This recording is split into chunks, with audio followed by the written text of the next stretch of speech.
अस्सलाम वालेकुम।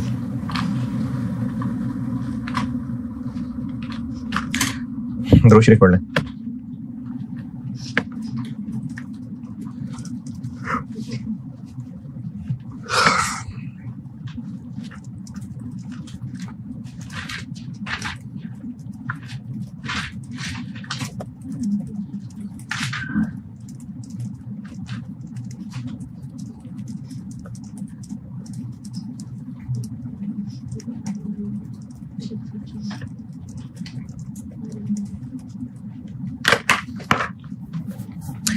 पिछली क्लास में रीअसेसमेंट बताई थी।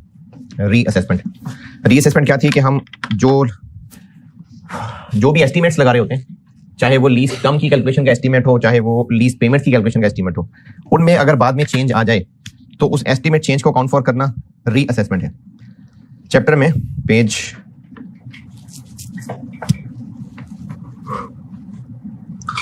12 किया था। अगर टर्मिनेशन या एक्सटेंशन ऑप्शन में चेंज आए या परचेज ऑप्शन के एस्टीमेट में चेंज आए तो हमने रीअसेसमेंट के लिए पुराना वाला रेट यूज करना है। लेकिन अगर amount expected to be payable under GRV उसमें चेंज आए, नहीं सॉरी उल्टा बोल दिया मैंने, लीज टर्म और परचेज ऑप्शन के अंदाजे में चेंज आए तो नया रेट यूज करेंगे, और अगर amount expected to be payable by lessee के अंदाजे में चेंज आए तो पुराना वाला। अगले पेज पे जाएं। Variable lease payments. वेरिएबल, अगर इंडेक्स की चेंज से वेरिएबल लीज पेमेंट्स चेंज हो जाए तो लीज लायबिलिटी की फिगर बदल जाएगी, तो उसमें भी एडजस्टमेंट डालने के लिए ओरिजिनल वाला डिस्काउंट रेट इस्तेमाल होगा। ये टेबल जो है ना, ये वही वाला अगले पेज पे जा रहा है। ये आपको ब्रैकेट लगाना जरूर नजर आ रहा है, लेकिन वो ब्रैकेट और चीज का लगाया है। ये टेबल अगर आप गौर करेंगे तो पिछला पेज जहां एंड हो रहा है, मैंने उसमें बोल्ड करके लिखा हुआ है कि ओरिजिनल रेट यूज होना है। किन मौकों पे? एक चीज पेज 12 पे लिखी हुई है और करके दूसरी चीज अगले पेज पे लिखी हुई है। यानी अगले पेज पे जो लिखा हुआ है इंडेक्स चेंज होना, उसके ऊपर भी ओरिजिनल वाला रेट इस्तेमाल होना है। उसके रेट वाली बात ये पिछले टेबल से जुड़ी हुई है। और अगर काइबोर चेंज की वजह से रेंटल चेंज हो रहा है तो वो तो फिर जब काइबोर ही चेंज हो रहा है तो अब नया वाला काइबोर इस्तेमाल होगा।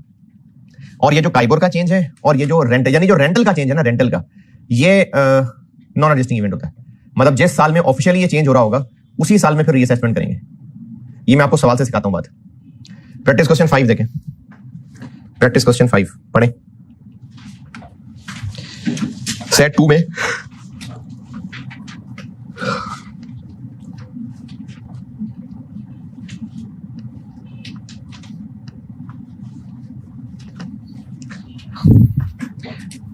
में प्रैक्टिस क्वेश्चन 5।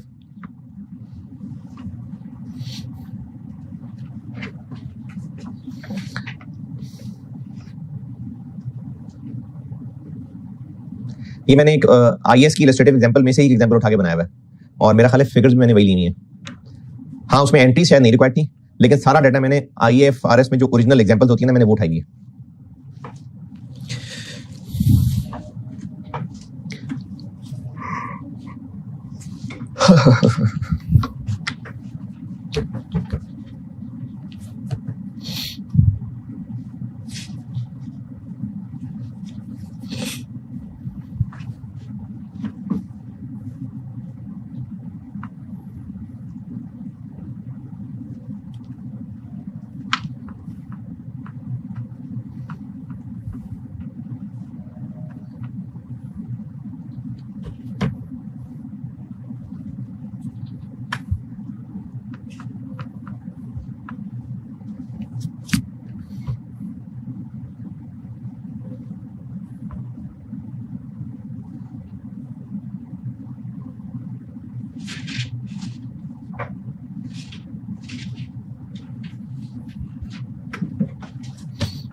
हाँ जी, हमने लीज पे ली थी मशीन और ये तय किया था कि हर 2 साल के बाद, यानी पहले 2 साल का किराया 50,000 पे तय हो गया, उसके बाद तीसरे साल रेंटल रिवाइज होगा और वो तीसरे और चौथे साल पे चलेगा, फिर 5वें साल रेंटल रिवाइज होगा, वो 5वें और 6ठे पे चलेगा, फिर 7वें साल रेंटल रिवाइज होगा और वो 7वें और 8वें के लिए चलेगा। ये पॉइंट नंबर 2 का मतलब है, it will be revised every 2 years. जी, पॉइंट 2। हम इस वक्त 30 जून 18 और 30 जून 19 की एंट्रीज करने लगे सवाल की रिक्वायरमेंट, लेकिन लीज 1 जुलाई 16 से थी तो रेंटल रिवाइज हो रहा है 1 जुलाई 18, यानी तीसरे साल रिवाइज हो रहा है। तो 2 साल वही पुरानी वाली अकाउंटिंग होगी तीसरे साल से फिर अकाउंटिंग रीअसेसमेंट से चेंज हो जाएगी। 30 जून 18 यानी 2 साल वही वाली अकाउंटिंग चलेगी। तो पहले में 30 जून 18 तक पुराना वाला सवाल चलाना पड़ेगा। प्रैक्टिस क्वेश्चन 5, इनिशियल मेजरमेंट यानी 1 जुलाई 16 को initially right of use debit और लीज लायबिलिटी क्रेडिट कितनी अमाउंट से हुई होगी तब जब लीज पे ली थी? 8 साल लीज टर्म थी, 50,000 रेंटल था और उस वक्त इम्प्लिसिट रेट लेसी को पता था नहीं, तो इंक्रीमेंटल बोरिंग रेट यूज किया होगा 8% और पेमेंट इन एडवांस थी क्या इन एरियर्स थी? पेमेंट इन एडवांस थी। तो 8 साल की लीज थी, पहला 50,000 एज इट इज, उसके बाद रह गए पावर 7 1 minus 1.08 पावर 7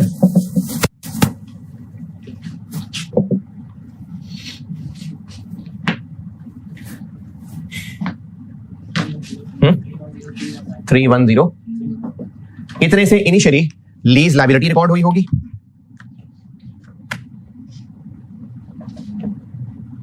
अच्छा वाकई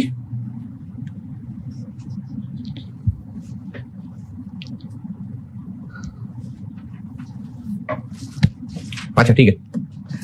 और चूंकि 30 जून 18 तक गुजरना है तो उस वक्त जो हमने टेबल बनाया होगा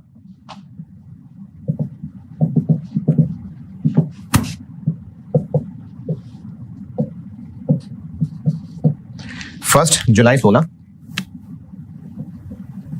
310,319 पहली इंस्टॉलमेंट फौरन मिल गई होगी 260,319। फिर उसके बाद 1 जुलाई 17 8% 20826 50,000 रेंटल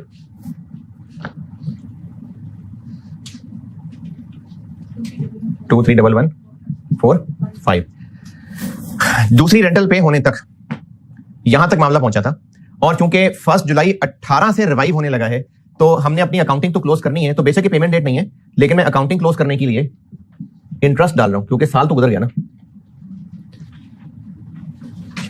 बेशक ये पेमेंट डेट नहीं है लेकिन 1 जुलाई 18 से स्केड्यूल रिवाइज कर दूंगा मैं, तो इसलिए 30 जून 18 तक का मैं इंटरेस्ट कैलकुलेट कर रहा हूं 4922496 हम यहां तक पहुंचे हुए थे 30 जून 18 तक। बेशक हम टेबल में डेट पेमेंट डालते हैं लेकिन 1 जुलाई 18 से तो मैं टेबल ही बदल दूंगा क्योंकि फिगर्स बदल जाएंगे, इसलिए मैंने इसको 30 जून 18 लाके क्लोज कर दिया ताकि पता चले कि हम कहां तक पहुंच चुके हैं।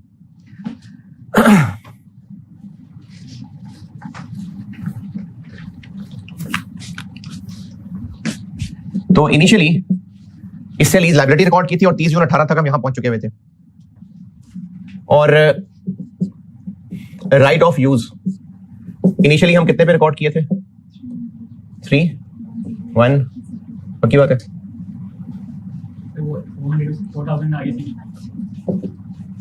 314 इतने से हमने एसेट रिकॉर्ड किया था और उसके बाद फिर ये 30 जून 17 को डेप्रिशिएट हुआ होगा कितने अरसे पे जी? कितने अरसे पे अमॉर्टाइज डेप्रिशिएट किया जाता है लीज टर्म पे? डिपेंड करता है एसेट वापस जाएगा कि नहीं जाएगा। अगर एसेट लेसी के पास ही रहेगा तो यूजफुल लाइफ, और अगर वापस जाएगा तो यूजफुल लाइफ और लीज टर्म में से लोअर। अब इसमें कहीं ऐसी बात की है कि वापस जाएगा या यहीं रहेगा, और यूजफुल लाइफ भी कोई नहीं बताई, तो बस 8 साल। तो इसको 8 साल पे डेप्रिशिएट किया 3921290 और हम 30 जून 18 पे खड़े हैं तो मजीद डेप्रिसिएशन चार्ज हो चुकी हुई थी और राइट ऑफ यूज रह गया हुआ था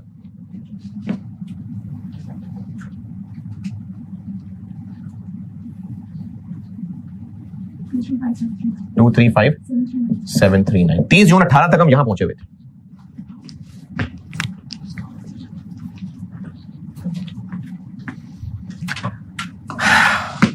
रेंटल कब रिवाइज हो रहा है?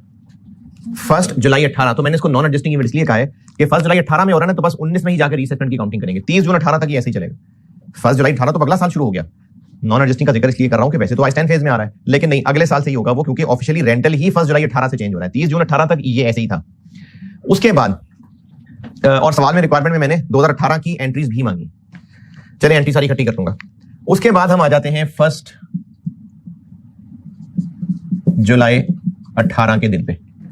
अब हो रही है रेंटल चेंज, और रेंटल चेंज होके कहां तक पहुंच रही है? इन्होंने कहा है जी कि सीपीआई के हिसाब से चेंज होगी। जिस वक्त शुरू में रेंटल्स वगैरह कैलकुलेट किए गए थे उस वक्त सीपीआई 125 था। अब सीपीआई जैसे जैसे चेंज करेगा वैसे वैसे रेंटल बदलेगा। तब 125 था और 1 जुलाई 18 को कितना हो गया? 1। तो रिवाइज रेंटल हो गया, जब 50,000 था तो उस वक्त 125 था, अब 135 है, 54,000। ये रेंटल रिवाइज हो गया। वेरिएबल लीज पेमेंट्स, ये भी रीअसेसमेंट में आता है। तो अब अकाउंटिंग क्या होगी इसकी? कौन सा डिस्काउंट रेट? ओरिजिनल वाला, रिवाइज वाला? चैप्टर पे पेज 12 पे खोल के देख लें। ओरिजिनल वाला, ओरिजिनल वाला रेट पेज 12 के एंड पे लेफ्ट साइड पे ओरिजिनल वाला रेट देखें। पेज 12 के एंड पे, ये 12 के एंड पे जो टेबल है वही अगले पेज के शुरू में जा रहा है ना, तो ओरिजिनल वाला रेट लगेगा। तो अब हम लोग जो रिवाइज्ड लीज लायबिलिटी निकालेंगे वो अब क्या रह गई हुई है? 54,000 अभी मिल जाएगा, प्लस 54 वाली कितनी किस्तें और रह गई? 2 पहले गुजर गए थे, 1 ये, 5 रह जाएंगी। तो 54,000 1 - 1.08 पावर -5.08, तो रिवाइज्ड लीज लायबिलिटी बन जाएगी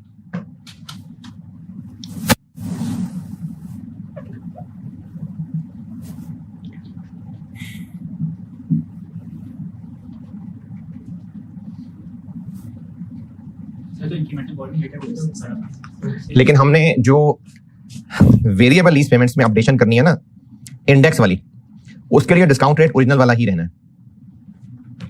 ये पेज 12 के एंड पे देखें। पेज 12 के एंड पे रीअसेसमेंट, अगर टर्मिनेशन, एक्सटेंशन ऑप्शन या परचेज ऑप्शन, यानी ऑप्शन वाली जो बातें हैं, अगर उनमें चेंज हो रही होती है तो फिर नया रेट। अगर वेरिएबल लीज पेमेंट्स सीपीआई वाली उसमें चेंज हो रही है या amount expected to be payable by lessee under GRB में चेंज हो रही है तो ओरिजिनल वाला डिस्काउंट रेट रहता है। और अगर काइबोर चेंज हो रहा है तो वो तो वैसे ही काइबोर चेंज हो रहा है। तो अब हम सीपीआई से रेंटल चेंज कर रहे हैं तो उसमें डिस्काउंट रेट ओरिजिनल वाला ही रहेगा। कितना?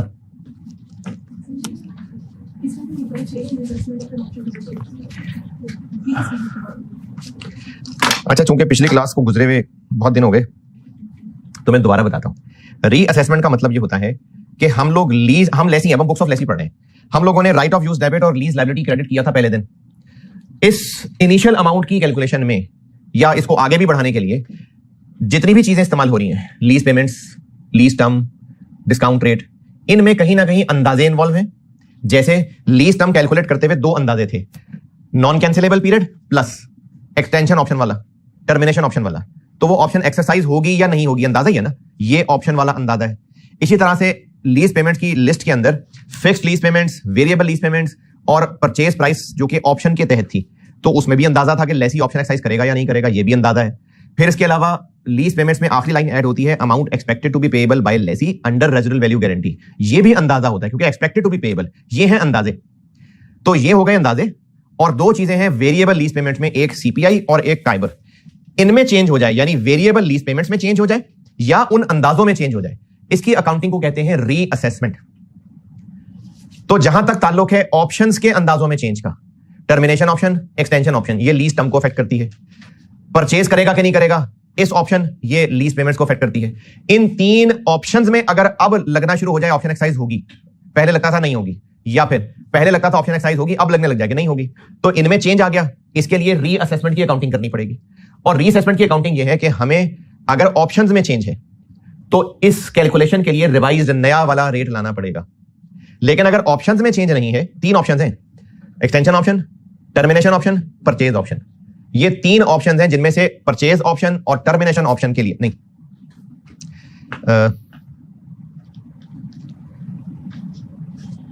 हाँ जी 3 ऑप्शंस हैं। परचेज ऑप्शन ये लीज पेमेंट्स की डेफिनेशन का चीज थी, और एक्सटेंशन ऑप्शन या टर्मिनेशन ऑप्शन ये लीज टर्म की डेफिनेशन का हिस्सा थी। इन 3 ऑप्शंस में अगर अब कोई चेंज हो जाए तो उसकी अकाउंटिंग के लिए नया डिस्काउंट रेट इस्तेमाल होगा।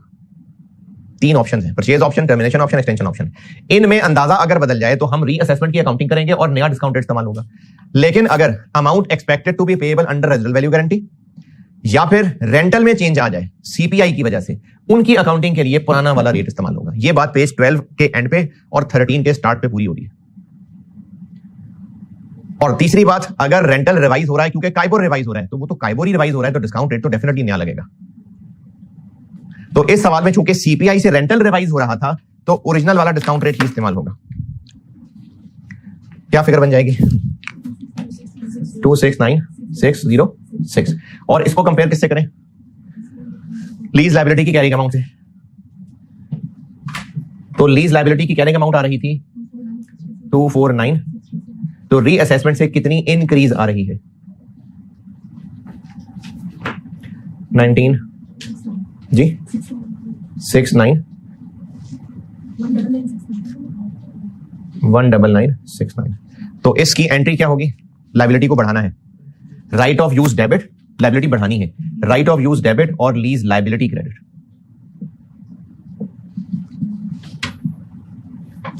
राइट ऑफ यूज पहुंच जाएगा 25655 255। ये राइट ऑफ यूज जहां तक पहुंच जाएगा। और 30 जून 19 पे डेप्रिसिएशन चार्ज करने के लिए, चूंकि एसेट की वैल्यू बदल गई तो डेप्रिसिएशन नहीं कैलकुलेट होगी और इसके पास जिंदगी बची है अब 2 साल गुजर गए थे, 6 साल 42। ये 2019 की डेप्रिसिएशन आ जाएगी और 2019 से लीज स्केड्यूल पुराना वाला खत्म, अब नया वाला चलना शुरू हो जाएगा।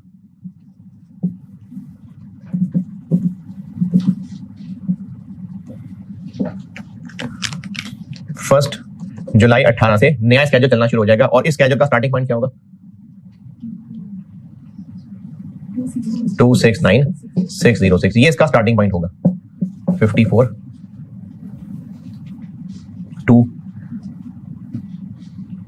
1 5 और 1 जुलाई 19 17248।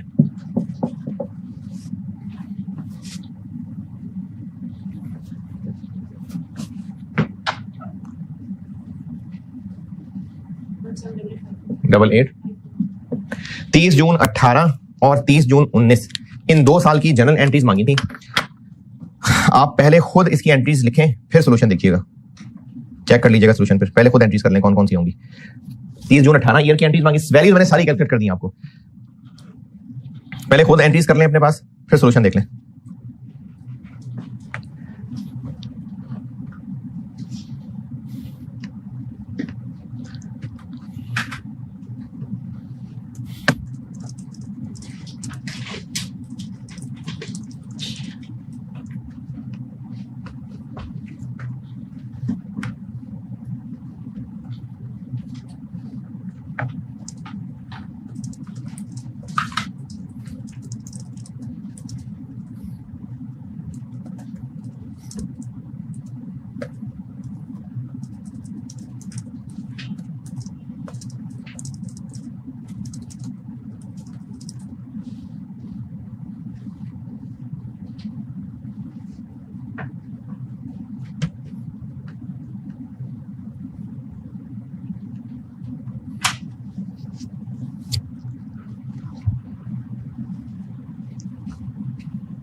हाँ जी, वैल्यूज तो सारी निकालनी थी मैंने, एंट्रीज करके सोल्यूशन देख लें।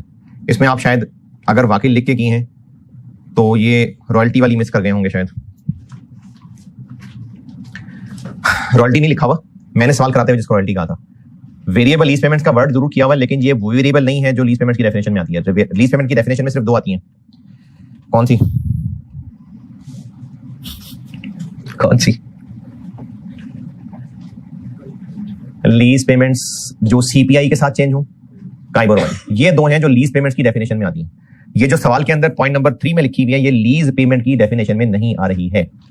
तो इसलिए जो जितनी जिस साल बनती होगी उस साल एक्सपेंस बन जाएगी, इसका लीज लायबिलिटी की अमाउंट से कोई ताल्लुक नहीं है। तो पॉइंट नंबर 3 में जो 1% ऑफ सेल्स बनता था उसको हमने एक्सपेंस बना देना है, इसका लीज लायबिलिटी से कोई ताल्लुक नहीं। जी प्रैक्टिस क्वेश्चन 5 में बताएं और कुछ पूछना है तो, क्योंकि मैं मॉडिफिकेशन पे जाने लगा।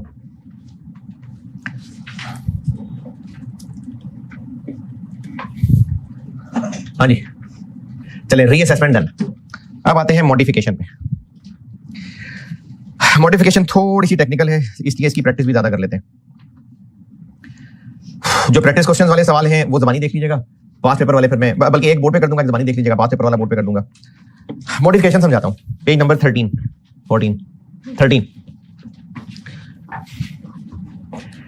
अगर लेसी मजीद राइट ले रहा है, वो एसेट का साइज बढ़ाना भी हो सकता है और लीज टर्म बढ़ाना भी हो सकता है। ये बिल्कुल इससे मिलती जुलती बात मैंने लेसर में भी की थी।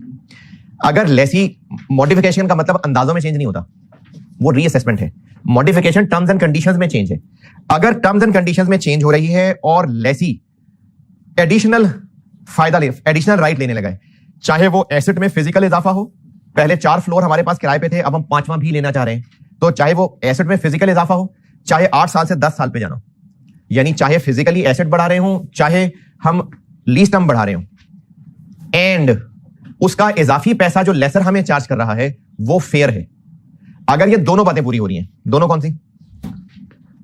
इजाफा हो रहा है, चाहे वो एसेट में इजाफा हो चाहे लीज टर्म में, एंड लेसर जो पैसे चार्ज कर रहा है वो बिल्कुल फेयर स्टैंड लोन के मुताबिक है, तो फिर ये एडिशन एक सेपरेट लीज मानी जाएगी। पुरानी लीज पहले की तरह चलती रहेगी और इसके नए लीज की अकाउंटिंग शुरू हो जाएगी। ये केस 1 बना के लिखा हुआ।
हाँ जी, केस 1। अच्छा, केस 2। केस 2 को ना 3 टुकड़ों में तोड़ा है मैंने। लिखा बेशक 0.12 हुआ है मैंने, 0.1 और फिर 0.2, लेकिन मैं इसको 3 टुकड़ों में तोड़ा हूं। मिसाल से समझाता हूं।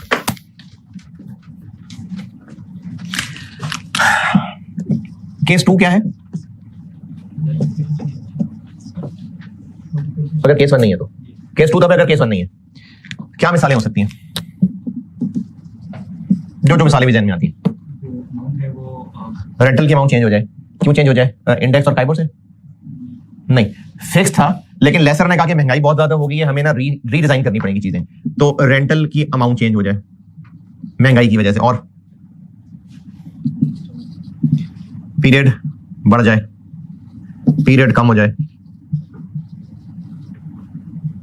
एसेट बढ़ जाए, एसेट कम हो जाए। अच्छा, वैसे तो ये भी स्कोप के अंदर ही आएगा, लेकिन यहां पर मैं एसेट,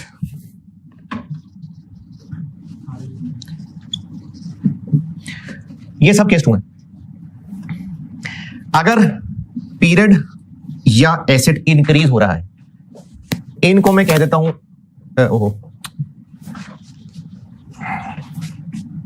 डिक्रीज हो रहा नहीं, जो बात बताने लगा हूं वो डिक्रीज। अगर एसेट या पीरियड डिक्रीज हो रहा है, इसको कहेंगे स्कोप रिडक्शन, और बाकी सबको मैं अदर मॉडिफिकेशन कह देता हूं।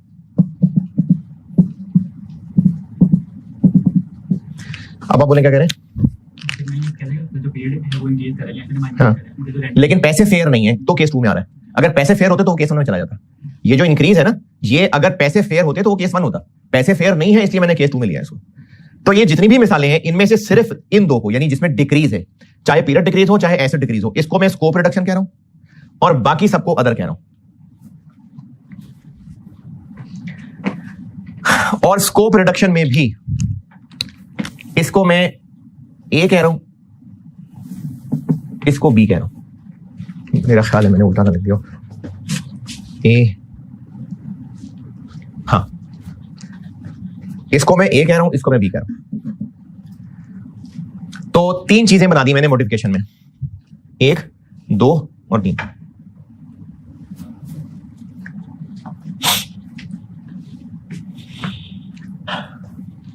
हो सकता है सवाल में ये या ये हो, यानी स्कोप रिडक्शन ना हो, तो फिर वही करना है जो मैंने 0.2 में लिखा हुआ बताता हूं। लेकिन अगर ये हुई तो जो ए और बी में लिखा हुआ है वो भी करना है, और जो 0.2 में लिखा हुआ है वो भी करना है। ऊंची निकल गई बात। इन मिसालों में से एसिड में डिक्रीज, एसिड डिक्रीज का मतलब समझ आ रहा है? से एक कम कर 3 पे आ गए। फैक्ट्री स्पेस 5000 स्क्वायर फुट ली हुई थी, 4000 स्क्वायर फीट पे आ गए, तो एसिड में कमी हो जाए। इसको मैंने किताब में ए लिखा हुआ है। अच्छा, ये पुरानी किताब में ना मुझसे गलती हुई हुई थी, वो मैंने फिर ठीक कर ली थी। तो जिनके पास पुरानी किताब है वो इसकी पिक्चर ले लीजिएगा, वो मुझसे गलती हुई थी। तो पुरानी किताब में जो ये केस 2 लिखा हुआ है, वो ग्रुप में ही किसी को कहिएगा तो नया वाला पेज शेयर कर लीजिएगा ग्रुप में, और सामने बैठे हैं तो तस्वीर ले लें। तो जो एसिड में डिक्रीज है या पीरियड में डिक्रीज है, इनको मैं स्कोप रिडक्शन कह रहा हूं, और इनके अलावा बाकियों को मैं अदर मॉडिफिकेशन कह रहा हूं। ये मैंने 0.1 ए और 0.1 बी करके लिखी हुई है, और ये मैंने 0.2 करके लिखी हुई है। पढ़ाता हूं भी वहां से। अगर स्कोप रिडक्शन के अलावा है तो फिर तो 0.2 ही एप्लीकेबल है, लेकिन अगर स्कोप रिडक्शन है तो जो पहले मैंने ए और बी में लिखा हुआ है पहले वो करना है, फिर जो 0.2 में लिखा है वो भी करना है। ये बात मैं आपको सवालों के साथ समझा के ना इसको फिर से समअप करने की कोशिश करूंगा। पहले ए देखें क्या लिखा हुआ।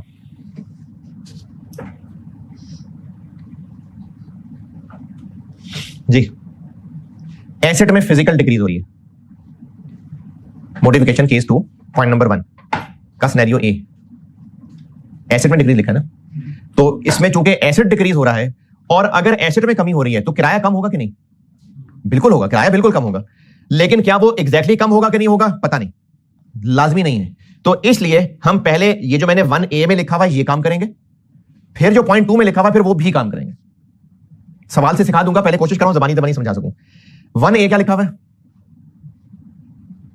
कि एसेट के स्कोप यानी फिजिकल एसेट में कमी आ जाए। अच्छा, अब जब एसेट में कमी आएगी तो राइट ऑफ यूज में कमी करनी पड़ेगी, और रेंटल भी यकीनन कम होगा, तो लीज लायबिलिटी भी कम करनी पड़ेगी। लेकिन देखें ब्रैकेट में क्या कहा है मैंने, दोनों में प्रोपोर्शनेट कमी करनी है।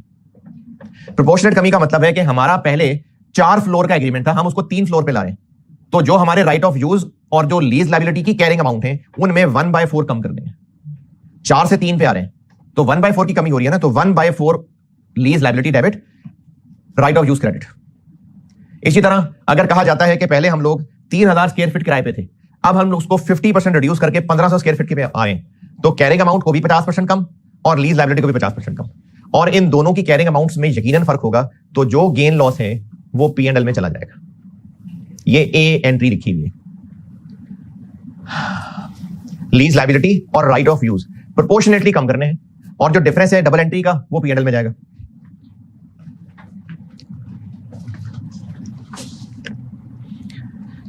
प्रैक्टिस क्वेश्चन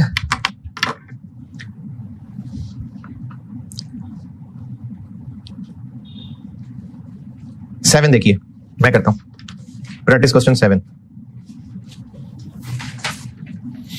प्रैक्टिस क्वेश्चन 7 पढ़े, मैं करता हूं।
जी प्रैक्टिस क्वेश्चन 7 सवाल की रिक्वायरमेंट है 30 जून 19 एंड 2020 की एंट्रीज, और मॉडिफिकेशन कब हो रही है 1 जुलाई 19 यानी 2020 में, तो 30 जून 19 तक पुराना वाला हिसाब किताब चलेगा, 1 जुलाई 19 से फिर नया होना है।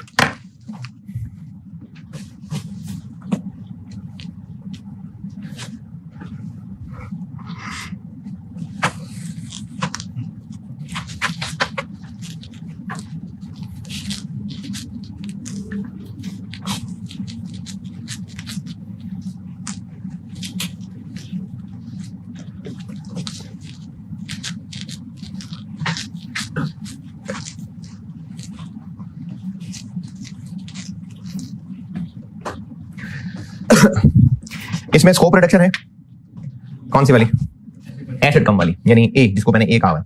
तो 30 जून 19 तक तो हमने एज इट इज चल रहा है, इसलिए बिल्कुल शुरू से शुरू करते हैं, बिल्कुल शुरू में प्रैक्टिस क्वेश्चन 7। जब लीज लायबिलिटी, अच्छा ये जब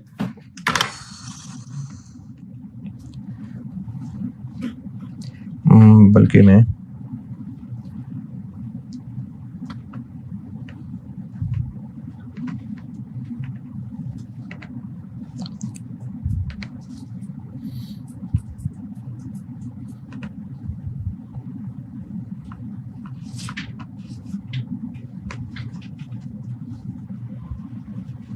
अच्छा, मैं ना ये पुरानी बुक में जो चेंज किया मैंने, अब आप में से किसके पास पुरानी बुक है, मैं वो ग्रुप में पेज भेज देता हूँ, और ये रिकॉर्डिंग वालों के बिना पोर्टल पे रख देता हूँ, मैं कर देता हूँ पहले।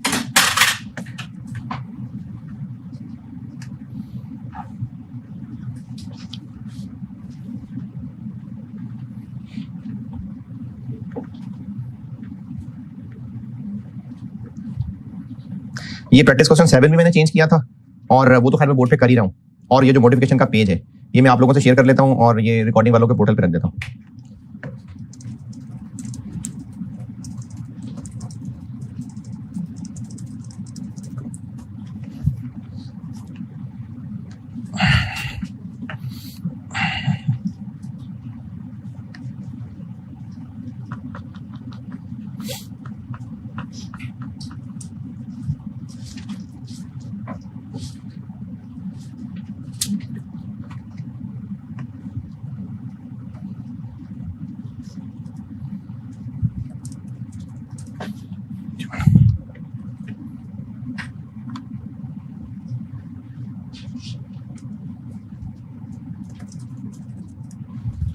चलें, ये आपके पोर्टल पे भी रख दिया और आप लोगों से भी ग्रुप में शेयर हो जाएगा।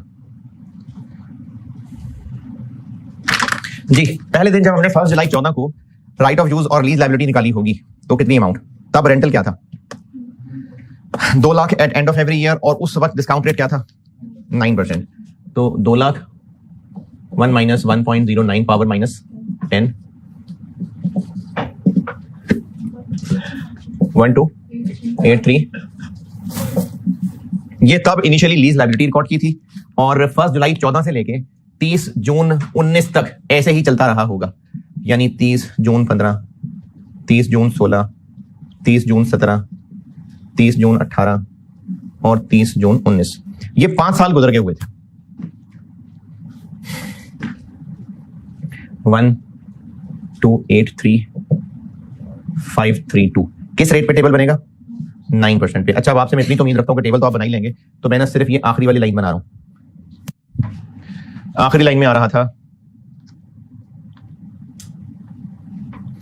897,184, इंटरेस्ट था 80747, 2 लाख, और क्लोजिंग आ रहा था 777,930।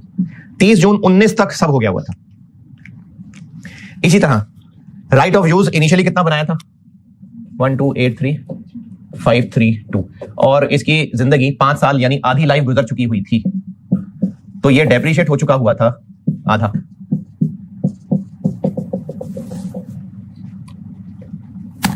$641, ये इतना डेप्रिशिएट होके रह गया हुआ था इतना। ये 30 जून 19 तक है। 2019 ईयर की एंट्रीज क्या क्या होंगी 30 जून 19 interest expense debit lease liability credit, 30 जून 19 lease liability debit cash credit, 30 जून 19 depreciation debit accumulated deduction credit 1 साल की। ये 3 एंट्रीज हो जाएंगी 30 जून 2019 में। हाँ जी, अच्छा, अब 1 जुलाई को हो रही है मॉडिफिकेशन। मॉडिफिकेशन के अंदर हमने एक तो करनी है ये वाली एंट्री स्कोप रिडक्शन वाली, और उसके बाद ये काम भी करना है, उसकी वजह भी बताऊंगा, पहले ये बताता हूं। इसको ना मैं ऐसे कहने लगा हूं कि आपने मॉडिफिकेशन की 2 टुकड़ों में वर्किंग करनी है। मॉडिफिकेशन की वर्किंग कर रहा हूं, 2 टुकड़े में होगी है।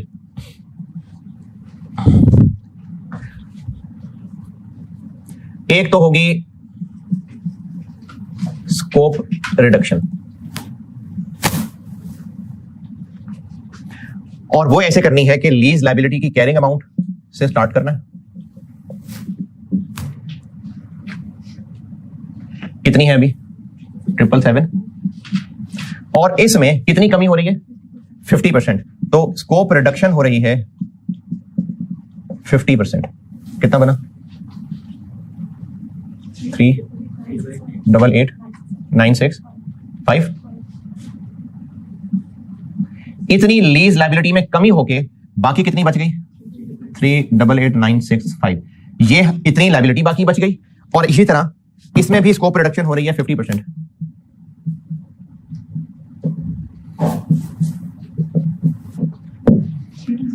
$320,883, और बाकी एसेट बच गया 320,883। तो स्कोप रिडक्शन हम 2 टुकड़ों में करेंगे। पहले करेंगे जो मैंने पार्ट ए कहा था, यानी लायबिलिटी को भी और एसेट को भी प्रोपोर्शन करना।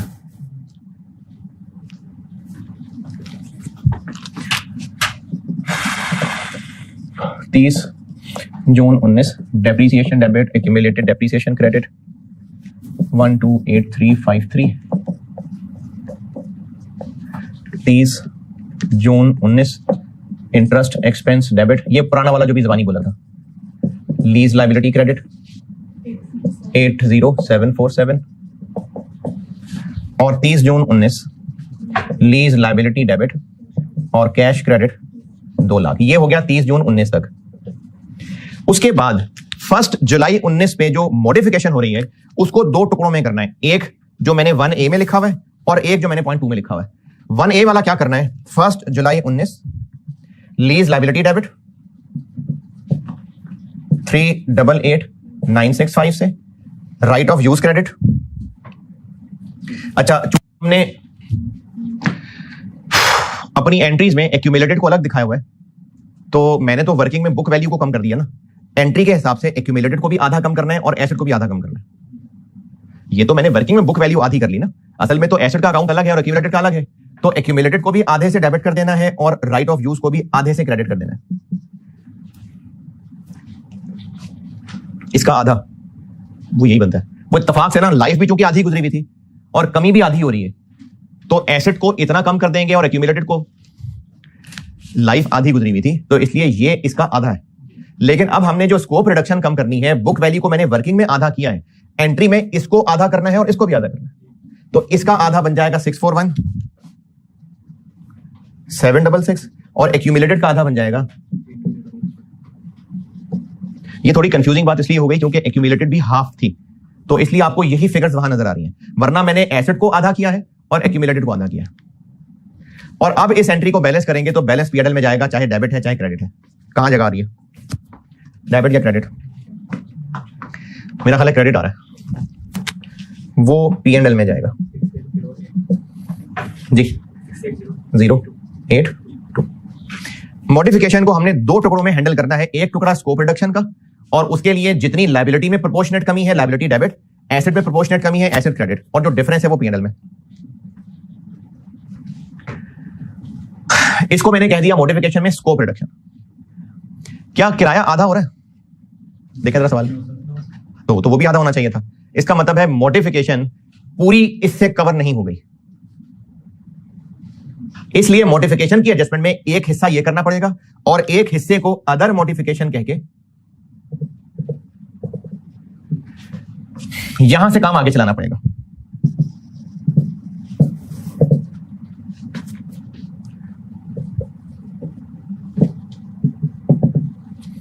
$388। अब यहां से आगे चलने लगे हम, यहां से आगे ऐसे चलेंगे कि स्कोप रिडक्शन हो गई जो होनी थी। अब हमने रिमेनिंग लीज पेमेंट्स को नए रेट पे मॉडिफिकेशन डेट तक प्रेजेंट वैल्यू निकालनी है। रिमेनिंग पेमेंट्स नया डिस्काउंट रेट मॉडिफिकेशन डेट तक लाना है। कितने साल रह गए हैं बाकी?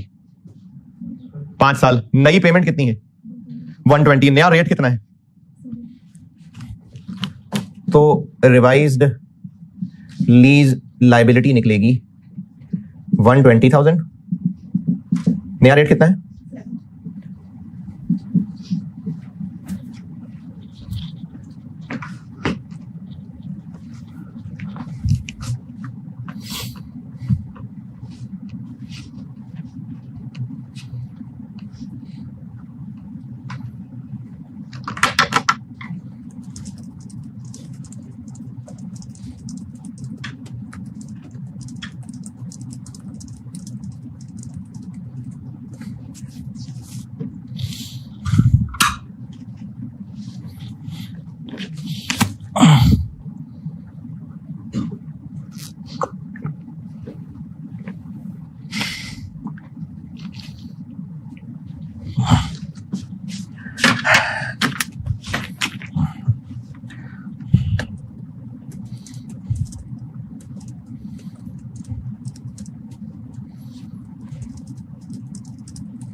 कितना निकला? 49202। हमने अब लायबिलिटी को बढ़ा के यहां तक लाना है। कितना इंक्रीज करना है?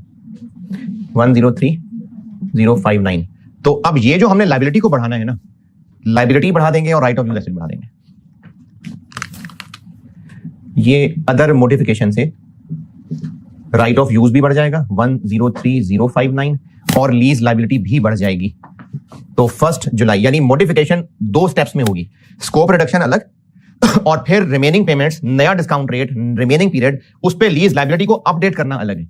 तो ये वाली modification right of use debit और लीज लायबिलिटी क्रेडिट 103059।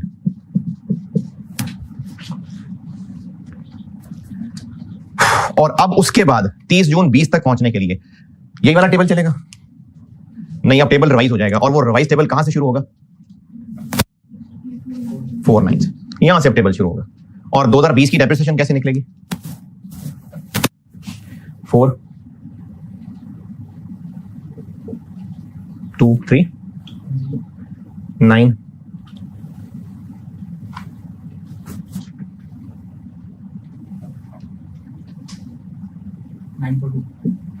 तो फिर 30 जून 20 की डेप्रिसिएशन होगी। इसके पास कितनी जिंदगी रह गई अब?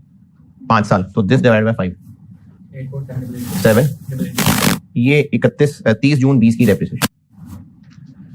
तो 30 जून 20 पे ये डेप्रिसिएशन की एंट्री और नए टेबल से इंटरेस्ट और लीज पेमेंट वाली एंट्री। तो पीएनएल की फिगर गलत हो जाएगी। अगर हम इसको स्किप कर देते हैं और डायरेक्टली लीज लायबिलिटी ही अपडेट कर देते हैं तो पीएनएल वाली फिगर ही मिस हो जाएगी। ये तभी निकलेगी जब हम कैरिंग अमाउंट को प्रोपोर्शनेटली कम करेंगे, वरना वो फिगर नहीं निकलेगी।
उन्नीस का मैंने सिर्फ क्लोजिंग नहीं निकालना था, ये भी तो निकालना था।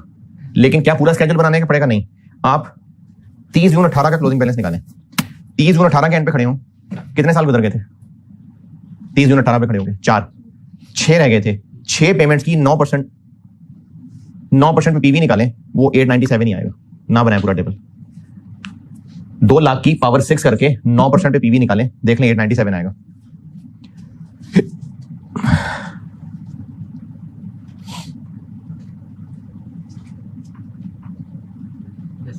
तो ना बनाए पूरा टेबल।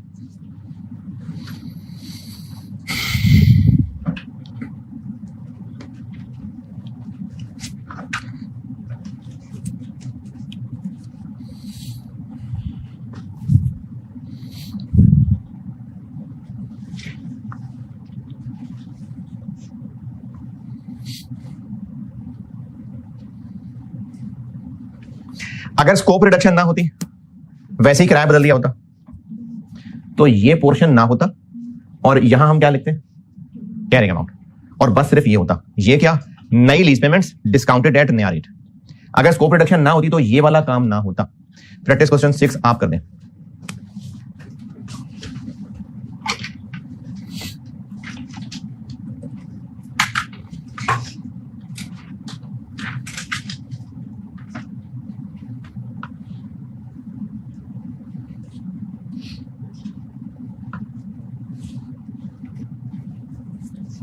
प्रैक्टिस क्वेश्चन 6 कर दें।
प्रैक्टिस क्वेश्चन 6 कहाँ है करने को?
ज्यादा देर हो गई यार।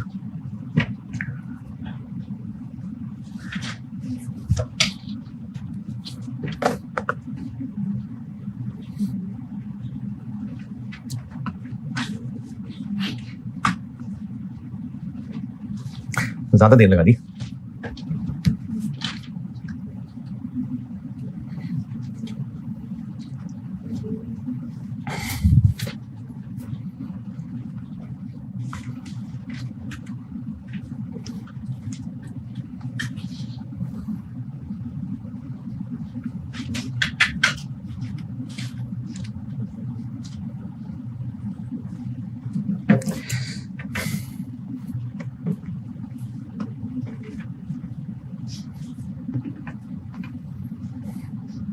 जल्दी करें फिर 1B बताना है।